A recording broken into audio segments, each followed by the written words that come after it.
Thank you so much for joining me for my live chat. Today, I am so excited to be talking about a really hot topic, and that's baby-led weaning. And I've got leading child nutrition expert with me today. She's a personal friend as well, Diana Rice. Hi, Sharon. Thanks so much for chatting with me today. This is super fun. I'm so glad you're here. You know, Diana is known as the Baby Steps Dietitian. She has a virtual private practice and she does consulting. And, you know, her main goal is to help families navigate that chaos and the pressures of modern life and to learn how to eat well without stressing about it.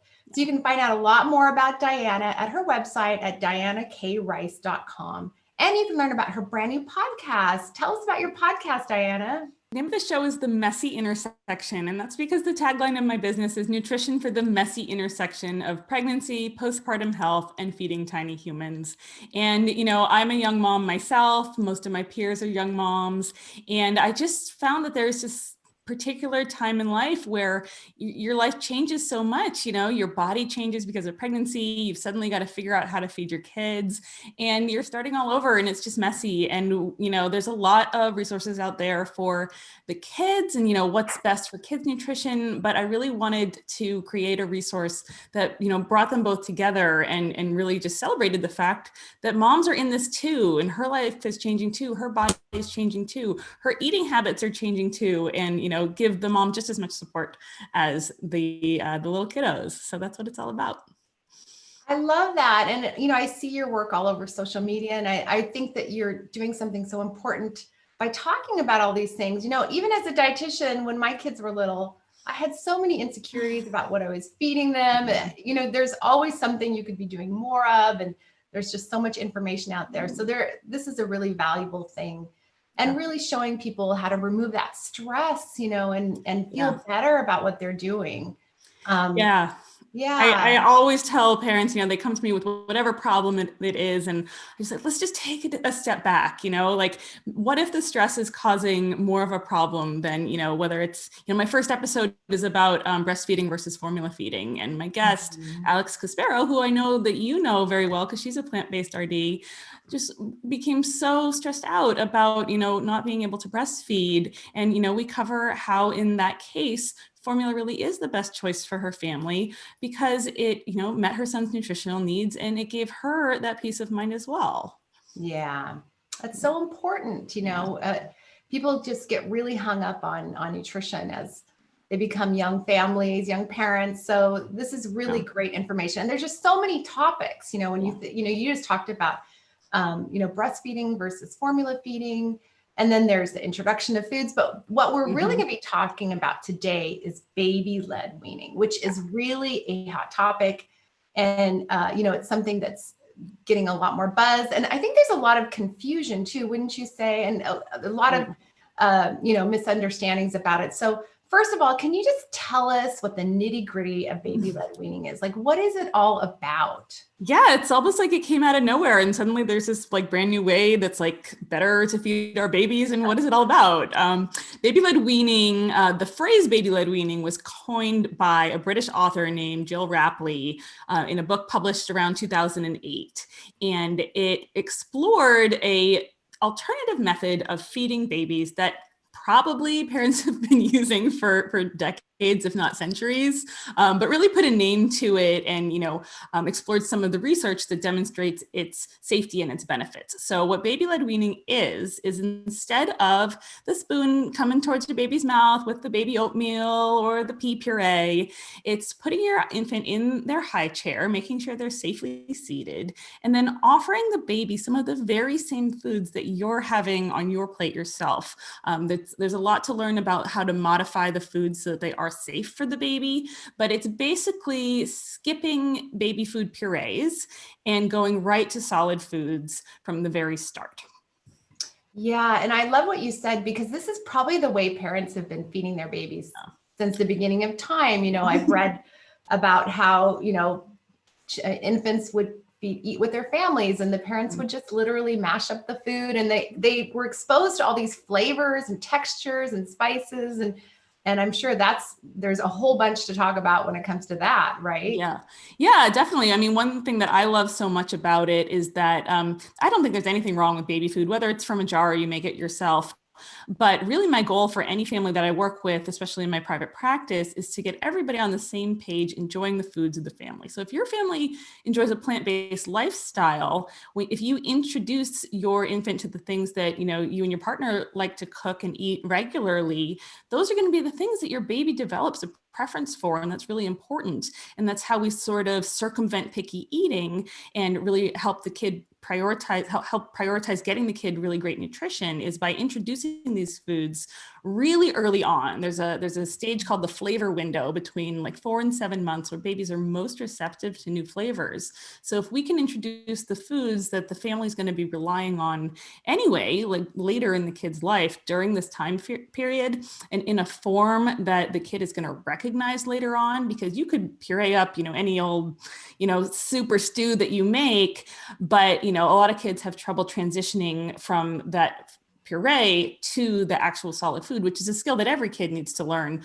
And actually sooner than a lot of parents think. That happens around 10 months old. So we're really just talking about a short time period between 6 months and 10 months where we're offering the kid solid foods instead of purees.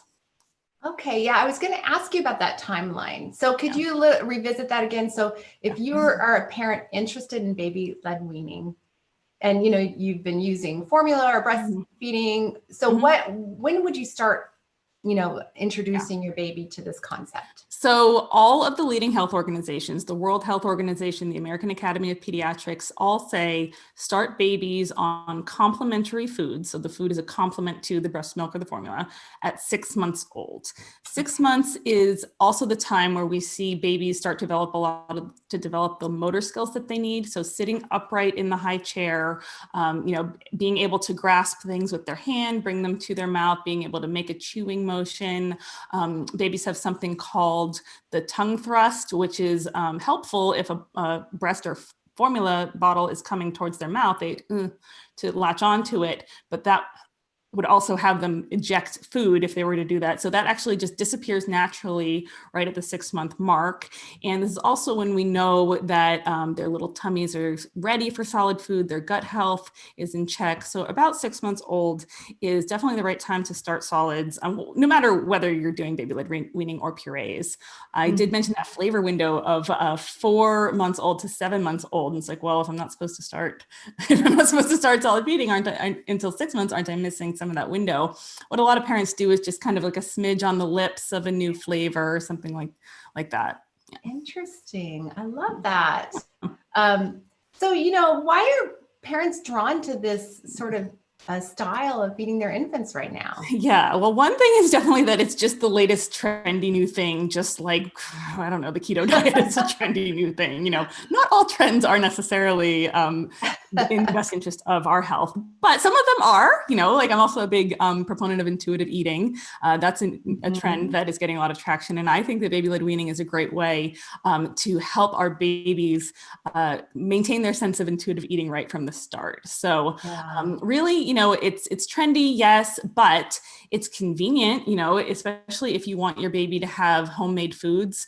You're not blending up everything, in a blender, stocking your freezer full of all these things just for the baby. You're just taking some of the food right off of your own plate and, passing it on to your baby in a safe and modified way.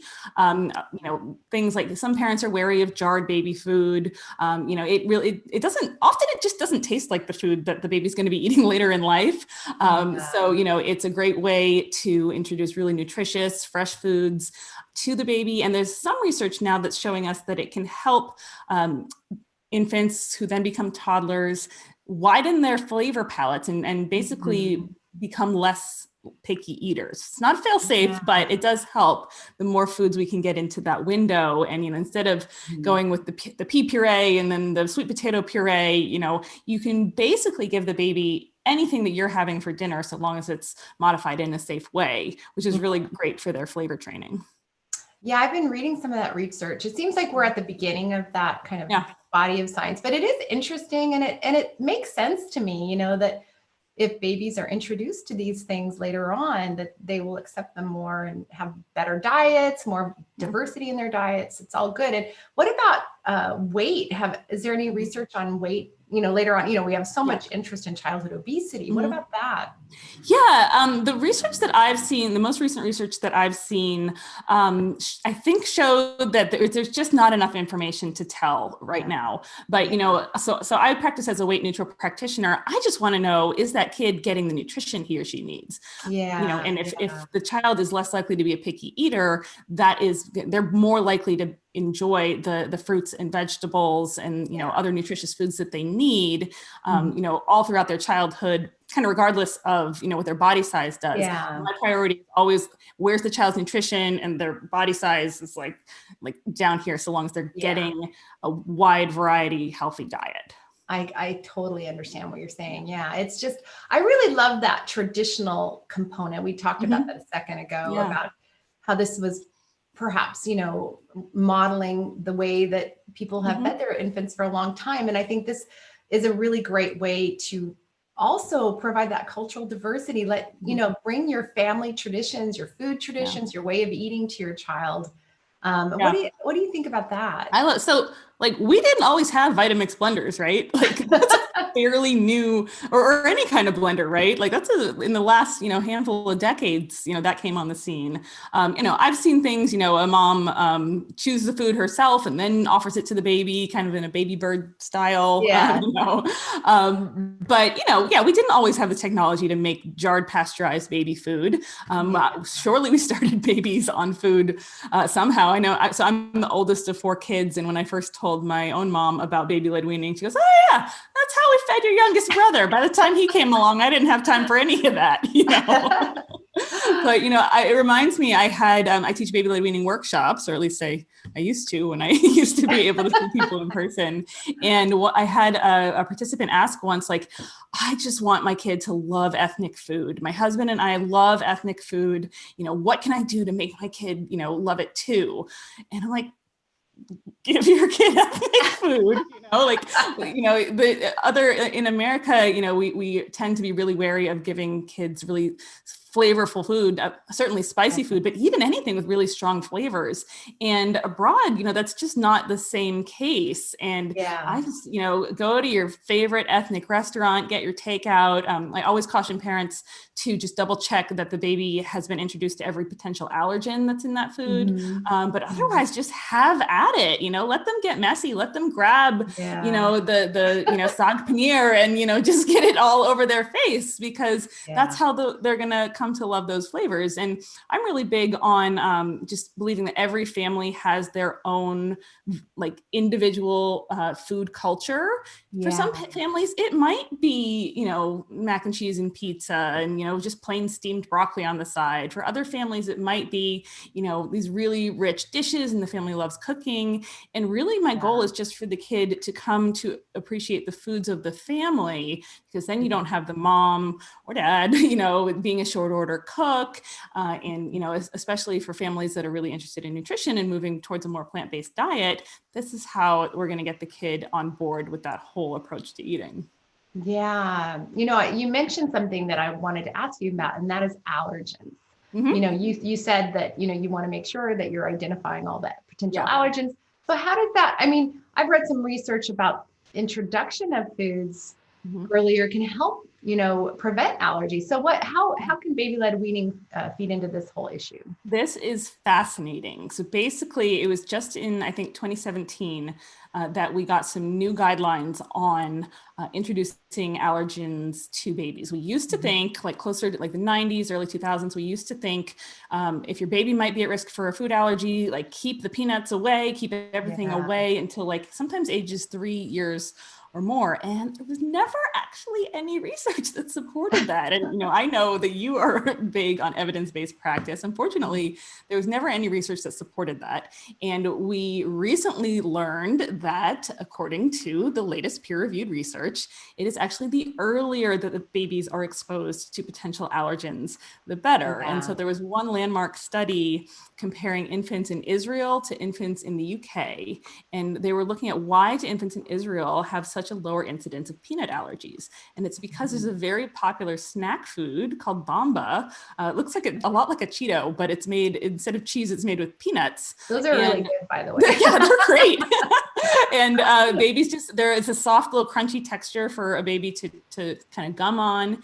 And the research led us to figure out that the earlier babies are introduced to peanuts, the less likely they are to have a peanut allergy. We are now seeing some of that same research with eggs, and it's not there yet with the other top allergens. Let's see if I can do it. Nuts, eggs, tree nuts, all your cashews and walnuts and everything, soy, wheat, fish, shellfish, and dairy. Those are the top 8 in the US. Yeah. So what practitioners like me generally recommend is, to whatever degree your lifestyle allows, like if you don't have, eggs and shellfish in your home, I'm not going to pressure you to do this, but, introduce those foods early and often, somewhere between the 6-month and, maybe 8-month mark. You can do one a week. And then because the reason we don't want to do it, I always use the example of pad thai. Pad thai has peanuts and wheat. It might have shrimp, we don't want to just hand the baby pad thai as their very first food. But once you check off that you've introduced each of those allergens and the baby doesn't have a reaction, then you can feel more confident in pretty much in offering the baby whatever. That's great. That's a great example. I love that. Yeah. I was wondering if you could kind of give us an idea of what a baby-led meal would look like, a baby-led weaning meal actually would look like. And if you could kind of paint the picture of a plant-based, because I have so many followers who are, plant-based in their homes. So what would an example of a meal look like? Yeah. So as compared to a puree feeding meal, which, a puree feeding can happen at the family dinner table, but it often doesn't. It often happens, earlier than the parents are eating and the baby's alone in the high chair, just spoon after spoon after spoon. In baby-led weaning, the baby is in charge of the pace of the foods coming to their mouth. So in the very early days, it might be, let's say the family's having a salad with, tomato and avocado and maybe, another plant-based protein, maybe a bean patty or, tofu or something like that. Those, most of those things you can actually just put right on the baby's plate, but modified for safety. So with a salad, leafy greens are going to be a choking hazard, but a slice of avocado is fantastic. You can roll it in like some flax meal or something like that to make it a little easier for the baby to grasp. I love doing like bean burgers with babies because, it's a tiny little bean that's going to be a little bit of choking hazard for a 6-month-old baby. Around 10 or 12 months, it's a little better. But a bean patty where it's all mashed up and maybe you've got it could be minced spinach and garlic and, any kind of flavors. These are all things that are really appropriate for the baby. And what we're doing in the early stages of baby-led weaning is we're making sure that anything is squishable. So, think of having an avocado in between your fingers. You're going to be able to squish it. Same with a sweet potato fry, but maybe not with a bell pepper, right? A raw bell pepper. So just have that in mind. And then, whatever the main dish is, whether it's a bean burger, marinated tofu is fantastic because you can get so many flavors in there. Lots of other options.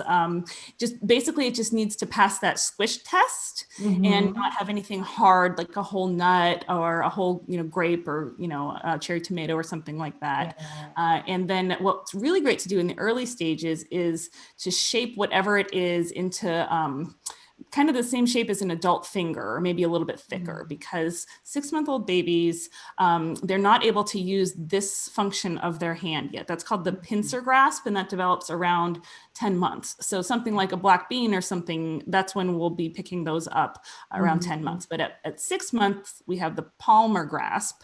So the baby is going to be able to grab, your slice of avocado in their palm and kind of their mouth like that. So anything that can be in kind of a stick shape or almost like just a little, so a bean burger would be great. You could cut it in half, or you can make the baby their very own, cylindrical shaped bean burger. And then here's what's going to happen. It's going to crumble all over, and then the high chair is going to be full of little pieces. And, maybe they kind of rake the pieces close to their mouth. It's messy. That's It's going to be messy, but that's actually something that's really important for kids as they're learning to eat, is to embrace that mess, because constantly like dabbing the kid's face, that's very much a turn off for them, and they're not going to enjoy the experience of eating. They need to have the full sensory experience of getting themselves messy and then, you know, getting the food everywhere and learning how to eat. And the sort of tidier version of eating will come, but you know, I don't know. My kids are 3 and 5 and they're not very tidy eaters. I love what you say. I remember my son, the first time he had strawberries, and you know, California strawberries, I live in California, and it was literally red. I have a picture of it, but it was, you just sat there and let him go at it and laughed and watched. And he absolutely. I have a picture of strawberry, you know, can you imagine what that was like? Oh yeah. Yeah. And so, I mean, you can give strawberries to a baby 6 months old. It's a little bit like I mentioned the bell pepper. It's a little bit firm like a bell pepper, but you can do it cooked, any fruit cooked, like apple or pears. Cooked is always great. Or sometimes even previously frozen. So you freeze it, but then take it out, let it fall. And that's gonna, you know, kind of deconstruct the cell walls. So it's a little bit smushier, which is really great. But yeah, they can have that starting at 6 months old. I have a picture of my daughter eating spaghetti with, I mean, there are strands on her head. There are strands on, she was shirtless at the time. And, you know, of course my husband's going like, and I'm like, we gotta let her go. We gotta let her do it. That's why you need a dog around the house. Yeah, I know. And I hang out and clean up all the leftovers for you. Yeah. I don't have a dog, but I have heard it is way easier when you do. They just take up residence at the seat of the baby. Yeah, absolutely. That baby's going to be their favorite person at the table. You know, one of the questions I had when you talked about softness, like this, you called it the Squish Test. Is that what you called it? Yeah.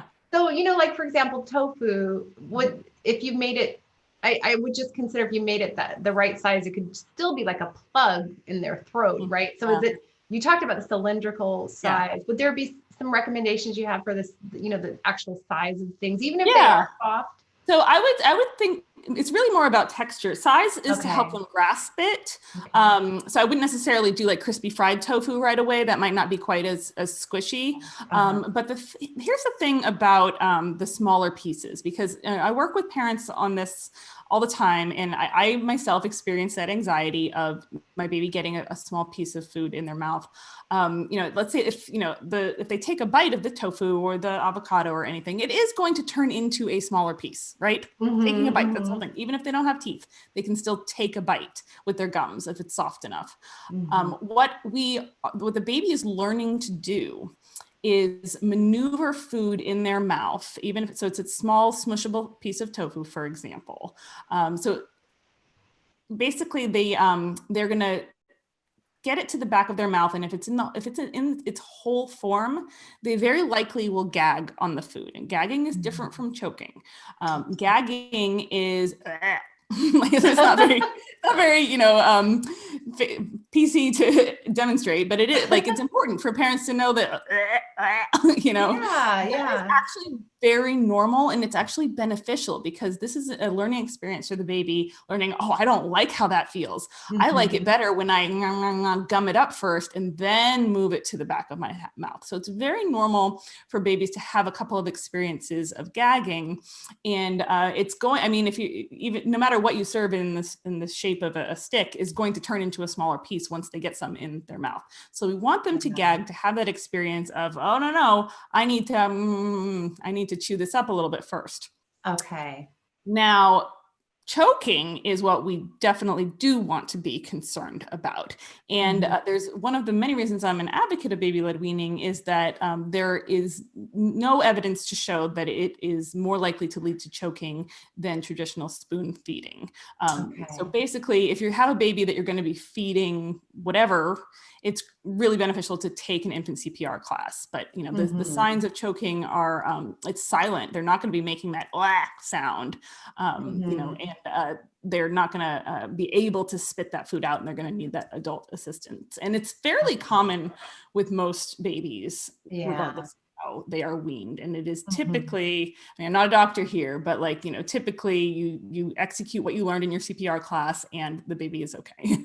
Right. I think that's great. I took an infant CPR class when I was pregnant. I think every It's so every important. family should do that, right? It's not just food. They could get anything in their mouth. You have to know what to do. Yeah, I think that's great. Great point. I wanted to talk a little bit more about the benefits. We talked about some, but are there any other benefits? You talked about increasing the acceptance of other foods. What other types of benefits might there be? Yeah. So for me, a huge one is starting the habit of having family meals right from the start. I mentioned it's not impossible to have a puree-fed baby participate in your family meals. In fact, that can be really great.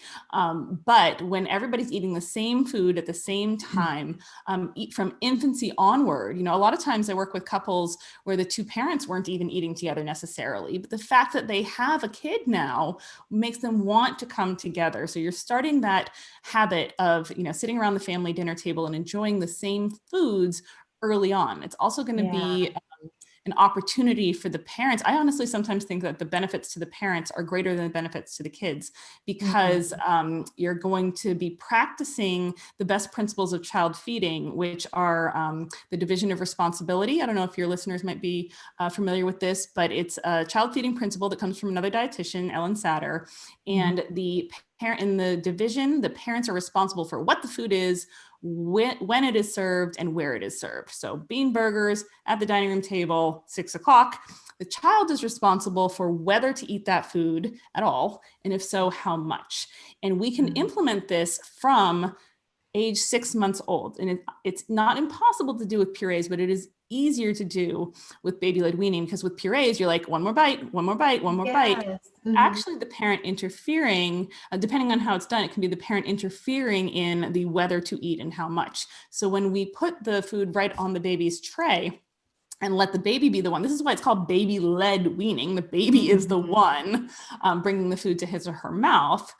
Then, the parents have the opportunity to practice that, nope, my job is done. I did the what and the when and the where. It is the baby's job to, choose whether and how much. And we actually know from research that this approach, it's counterintuitive to some people, but it actually helps kids enjoy more food, because it helps support their autonomy in choosing, what they want to put into their bodies, and, trying foods at their own pace. So that's a great benefit for parents to learn that. And then, the children enjoy diverse diets, maintain their, a naturally born sense of intuitive eating. There's an incredible book by 2 of our fellow dietitians called Born to Eat. And it is all about weaving together this approach of family meals, intuitive eating with the baby-led weaning approach. So that's a great resource for anybody who's interested in this.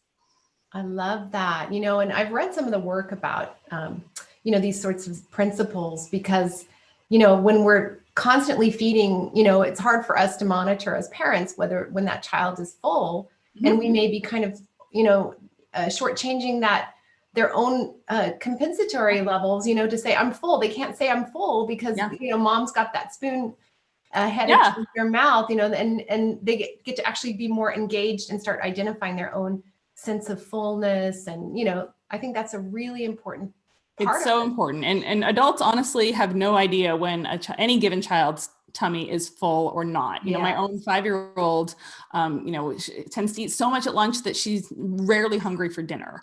And I'm not the childcare provider who feeds her lunch. So in my mind, she never eats dinner. Oh my gosh, what's going on? But, a kid only needs so many calories a day. If I were to say she's such a terrible eater, she has to sit at the table until she finishes her dinner, I would actually be potentially forcing more food into her body than her little body actually wants.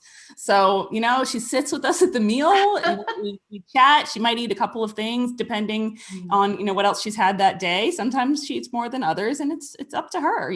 Regulating her food intake is not my responsibility. My responsibility is providing that healthy food at regular intervals.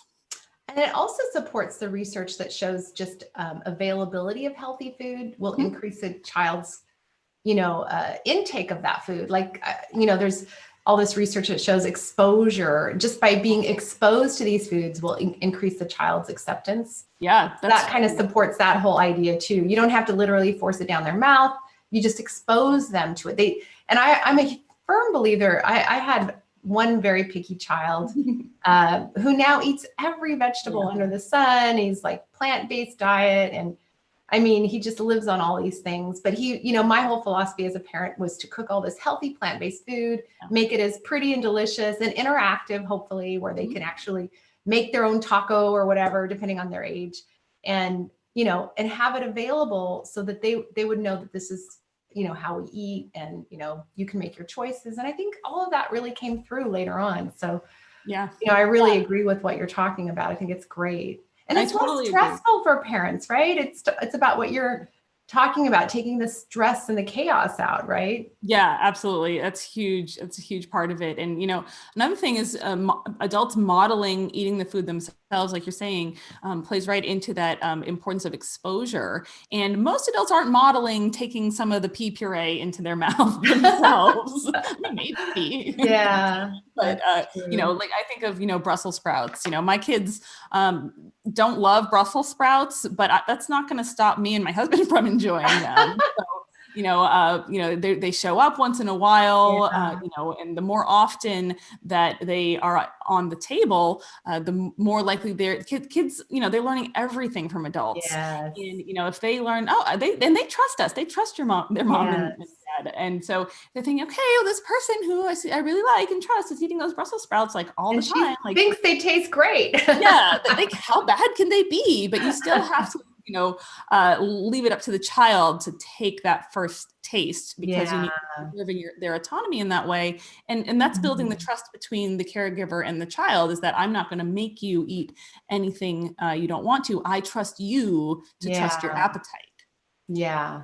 This is all great information, and it just feels so right. It feels like it's can really help so many families, to try this sort of style. And then it can kind of, you just have that trajectory, as you were mentioning. You start out the baby that way, and then it kind of progresses that style of family meals, which I'm a huge proponent of family meals. If you can just do one thing with your family, to try to find nights during the week. It could be breakfast on the weekends, just to spend that time with them. It's so beneficial for everyone in the family. So it just kind of goes along with that whole trajectory of good, good attitudes and good nutrition. Yeah, absolutely. I also want to ask you, Diana, what else you're going to be working on? You told us about your podcast and we talked about your website. Are there any other things that you're working on? Any resources you want to share with us? Sure. Well, right now it's just been for a while. It's been podcast because it is not as easy as just recording something and throwing it up on the internet, as you might think. So I'm really excited about that. It's on iTunes and Spotify and Google Podcasts. You just search for the title of the podcast is called The Messy Intersection. Like we were saying, that time in a new mom's life. And then I've been really busy with my private practice. I see both adults for intuitive eating, as well as kids with feeding difficulties, picky eating, any nutrition needs. I've been able, since COVID started, to take everything virtual, which means so I'm based in Oklahoma, but I actually don't always have to focus on clients that are in Oklahoma these days. And that has kept me really busy. And I also just really enjoy it. Sharon, that we met when I was a PR person at the Meatless Monday, and that was a communications role when I never worked one-on-one with clients. And I didn't think I wanted to until, I just got bit by the bug. And now working one-on-one with clients is my favorite thing that I do. And it gives me so much insight into the challenges that they're having, because, what goes on in my family and what I think is challenging is not necessarily what everyone else thinks is challenging. And my work with my private clients has inspired me to create a new resource that is all about family meal planning and taming the kitchen chaos. And I've been able to, I found the secret sauce. I've been able to figure out how to make the kitchen chaos of getting dinner on the table less chaotic and help your kids enjoy more healthy foods on a regular basis. It all goes back to, it hasn't launched yet, but it all goes back to that repeated exposure. So, how can we streamline the meals that you're cooking for your family and get your kid exposed over and over to them, so that basically I'm calling it like a set it and forget it meal planning resource. So that is going to be probably the best way to find out about that would be to listen to my podcast, because I'm going to be sharing more about it, and it'll probably launch in early 2021. I love that. That's great. I'm going to be sharing all of this information in my show notes, that the blog that goes along with our interviews. So you'll have to check that out at SharonPalmer.com. So I will make sure to leave all that information for you. And Diana's going to share a favorite recipe with us, right? One of your I call favorite it family recipes. I call it my self-care soup. And my husband would probably eat it, but honestly, I make it just for me. So it's a white bean and veggie soup with, sweet potatoes and tomatoes. And my kids like all that stuff. But when I cook this, I cook it just for me because I spend so much time figuring out what's going to be a convenient thing to serve to my whole family. What's my husband going to like? What are they going to be there for the kids? And then, lunch rolls around and I'm like, I guess I'll have toast. And so I make this in a big batch, and it's I keep it in the fridge or freezer, and it's just for me. But it actually would be a really great food to use in baby led weaning because it's got those soft cubes of butternut squash, and other those smushy white beans that are in there. So I love that, taking care of ourselves. I can remember those days when I had toast because you're just running and running, and you're the last person you think about. Absolutely. And that's actually the tagline of my podcast, where taking care of our kids meets taking care of ourselves. And I really believe we need to give them equal weight because moms these days are just at the bottom of the totem pole in terms of getting the care that they need. And self-care is not like get a pedicure and get a massage. I like those things. Those are great. But it is eating, getting enough sleep, taking some quiet time, to get away sometimes. And, but feeding is a big part of it. So that's what we'll be chatting about on the podcast. Well, that's so great, Diana. Thank you so much. This information has been so helpful. I know everybody's going to love it. And again, you can find out all of the information that we're talking about today at my blog at SharonPalmer.com. And I will list all of the resources that Diana shared with us. I'll list her links, her recipe, some of these other things that she provided. So it'll all be there, definitely her podcast too. So go check it out at SharonPalmer.com. Thank you so much for joining us, Diana. We so appreciate it. I love this. Thank you so much for inviting me on. This has been super fun. Yeah. All right. Bye, everyone. Thanks for joining us.